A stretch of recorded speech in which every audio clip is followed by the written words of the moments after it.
Hello and welcome friends, मैं रजनीपाल Gungun sieving classes में एक बार फिर आपका बहुत बहुत स्वागत करती हूँ। आज मैं आपके लिए बहुत ही अच्छा वीडियो लेके आई हूँ, बहुत ही इंपॉर्टेंट वीडियो लेकर आई हूँ। आज मैं आपको बॉट नेक प्रिंसेस कट ब्लाउज की कटिंग बताऊंगी, ड्राफ्टिंग बताऊंगी। बहुत ही आसान तरीके से आज मैं आपको इसकी ड्राफ्टिंग और कटिंग दोनों ही बताऊंगी, फुल मेजरमेंट के साथ बताऊंगी। तो चलिए देर ना करते हुए हम वीडियो को शुरू करते हैं। और अगर अभी तक आपने हमारे चैनल को सब्सक्राइब नहीं किया है तो प्लीज़ हमारे चैनल को सब्सक्राइब कर लीजिए, बेल आइकन के बटन को ऑन कर लीजिए ताकि वीडियो की नोटिफिकेशन सबसे पहले आपको मिल सके। तो चलिए स्क्रीन पर से सबसे पहले आप नाप नोट कर लीजिए। देखिए नाप हमारा 13 इंच का है, सीना 34 इंच का है, कमर 26 इंच की है और जो शोल्डर है हमारा वो लगभग 13 इंच का है। ठीक है, जब भी हम बॉट नेक ब्लाउज बनाते हैं आपने हमेशा देखा होगा बॉट नेक ब्लाउज जो होते हैं हम आगे और पीछे से दोनों ही तरफ से छोटे होते हैं। आजकल बॉट नेक ब्लाउज में पीछे की तरफ आप डिजाइन डाल सकते हैं लेकिन आगे की तरफ आपको छोटा ही गला इसमें रखना पड़ेगा। तो कैसे आपको ड्राफ्टिंग करनी है और कैसे आपको कटिंग करनी है तो वो सब चीजें मैं आपको बताऊंगी। और मेन पॉइंट आपका इसमें यह है कि आपको बॉट नेक ब्लाउज बनाते वक्त शोल्डर और आर्म होल कितना और कैसे लेना है वो सब चीजें भी मैं आपको इसमें डिटेल से बताने वाली हूँ। देखिए जब भी हम बॉट नेक ब्लाउज, जब भी हम किसी भी ब्लाउज की ड्राफ्टिंग करते हैं तो आपने देखा होगा सबसे पहले हम बंद भाग की तरफ पिछला भाग बनाते हैं, लेकिन हमें क्या करना है यहाँ पे बंद भाग की तरफ पहले सबसे पहले आगे का भाग बनाना है। तो देखिए 13 इंच की लंबाई है हमारी, हम यहाँ पर लगभग 1.5 इंच बढ़ा कर लेंगे। आगे का भाग है इसलिए 1.5 इंच बढ़ा कर लेंगे, यानी कि कितने इंच पे लंबाई लगाएंगे हम 14.5 इंच पे लगाएंगे। शोल्डर हमारा यहाँ पे है 13 इंच का, ये देखिए 6.5 है, 13 इंच का है, 13 का आधा करेंगे तो 6.5 आएगा। और 6.5 में से हम यहाँ पर आपको मालूम है जब भी हम बॉट नेक ब्लाउज बनाएंगे शोल्डर में हम ज्यादा कम नहीं करते, सिर्फ आधा इंच कम करेंगे। तो हमारा यहाँ शोल्डर कितने इंच का आ जाएगा, 6 इंच का आ जाएगा। 6 इंच पर हमने ये शोल्डर की मार्किंग कर ली। आप देखिए यहाँ पर हमने क्या किया, शोल्डर है हमारा, शोल्डर का आधा किया और आधे में से आधा इंच हमने यहाँ माइनस किया तो हमारा शोल्डर कितने इंच का आ गया, यहाँ पे 6 इंच का आ गया। अब हमारा यहाँ पे आर्मोल है, आर्मोल हम यहाँ पर कितना इंच ले लेंगे, 6.5 इंच।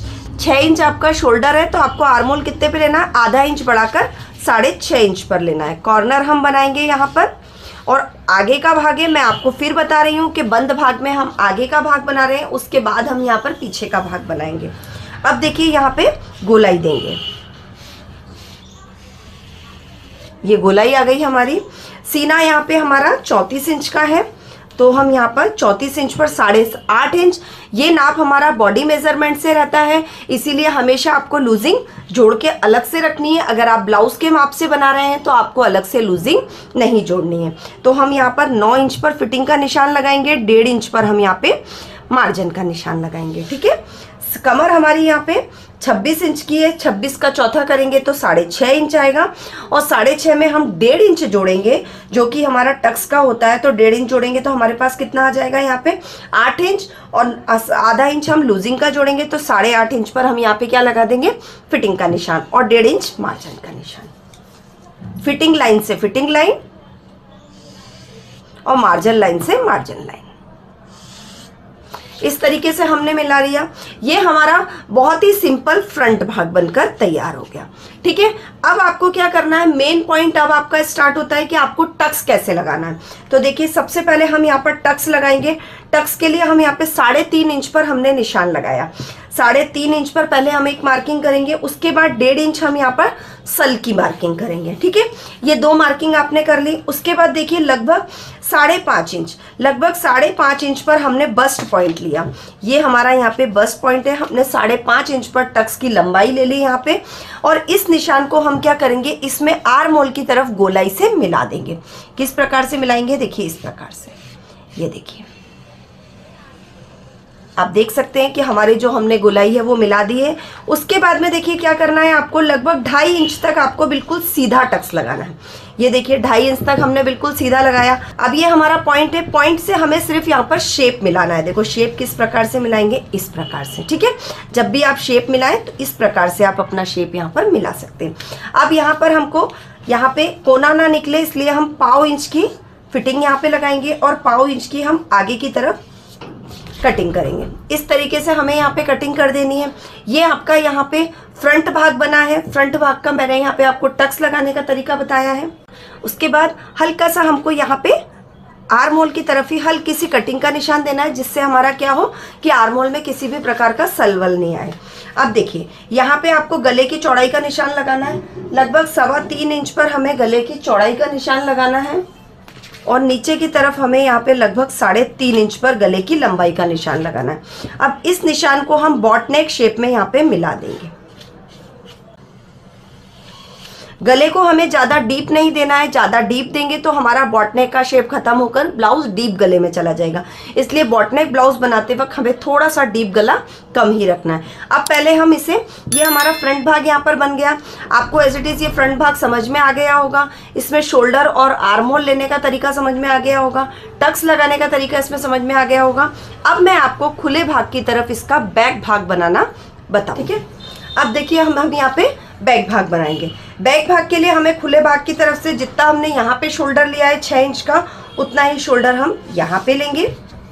उसके बाद आर्म होल लगाएंगे। आर्म होल हमारा 6.5 इंच पर था।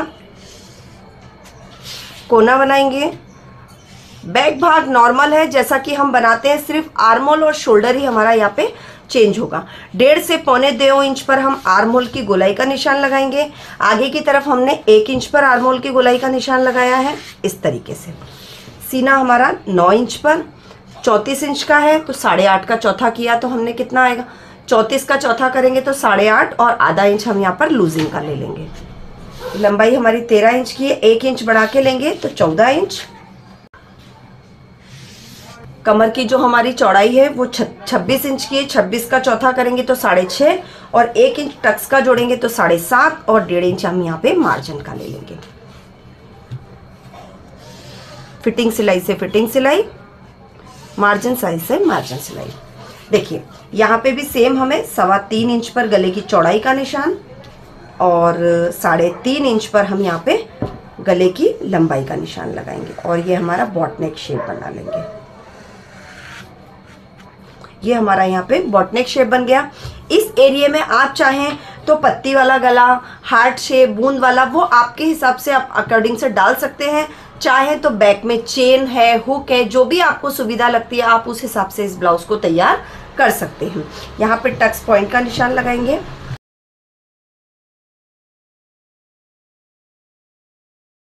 देखिए यहाँ पे एक बार आप आर्म होल को माप कर लीजिए जरा।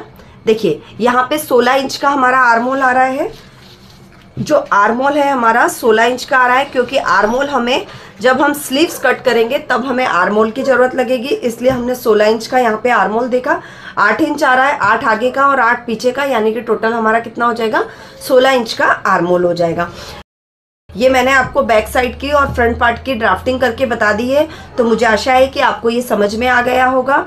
और आपको अगर इसके फर्मे आपको मंगाने हो तो इसके फर्मे भी हमारे पास उपलब्ध हैं। आप अमेज़ॉन और फ्लिपकार्ट से या नीचे दिए गए व्हाट्सअप नंबर पे से भी हमारे फर्मे मंगवा सकते हैं, जो आपको कटिंग में भी सुविधा देंगे और स्टिचिंग में भी आपको सुविधा देंगे। तो अब मैं आपको इसकी कटिंग करके बनाती हूँ। तो देखिए मैंने आपको ये बैक पार्ट और फ्रंट पार्ट की कटिंग करके बता दी है। आप देख रहे होंगे कि आप फ्रंट पार्ट में आर्म होल की तरफ थोड़ा सा गैप है।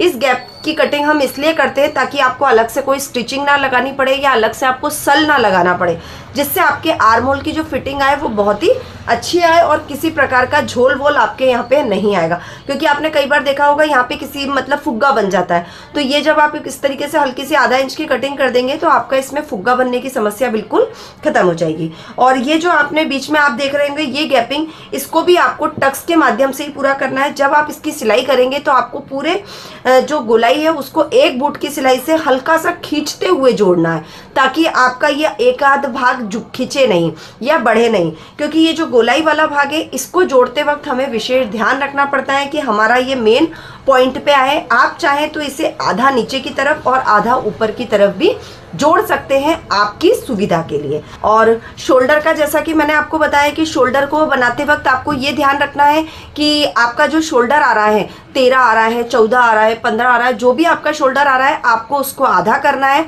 और आधे में से आपको 1 माइनस करना है। क्योंकि गले क्या होते हैं आगे और पीछे पैक रहते हैं, तो हमारे जो ये इसका जो आधा इंच कम करके लेने का कारण है वो यही है कि हमारे शोल्डर शोल्डर हमें बॉडी पर टाइट ना पड़े, क्योंकि अगर हम ज्यादा कम कर देंगे तो शोल्डर कम होने की वजह से हमारे ब्लाउज क्या होगा, हमें शोल्डर की तरफ से टाइट पड़ने लगेगा। और आर्म होल हमें आधा इंच बढ़ा के लेना ताकि हम इजीली उसे पहन सकें और इजीली उसे उतार सकें।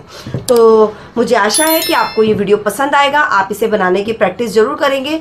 फिर भी अगर आपको कोई प्रॉब्लम आती है, फिर भी अगर आपको कोई दिक्कत आती है तो आप हमें कमेंट कीजिए, हम आपकी प्रॉब्लम्स को दूर करने की पूरी कोशिश करेंगे। आज के वीडियो में इतना ही, मिलते हैं हम नेक्स्ट वीडियो में। Thank you. अगर आप सिलाई में एक्सपर्ट बनना चाहते हैं, सिलाई से जुड़ी नई नई चीजें सीखना चाहते हैं, तो आप हमारे चैनल को जल्दी से सब्सक्राइब कर लीजिए, बेल आइकन के बटन को ऑन कर लीजिए ताकि आने वाली नोटिफिकेशन आपको मिलती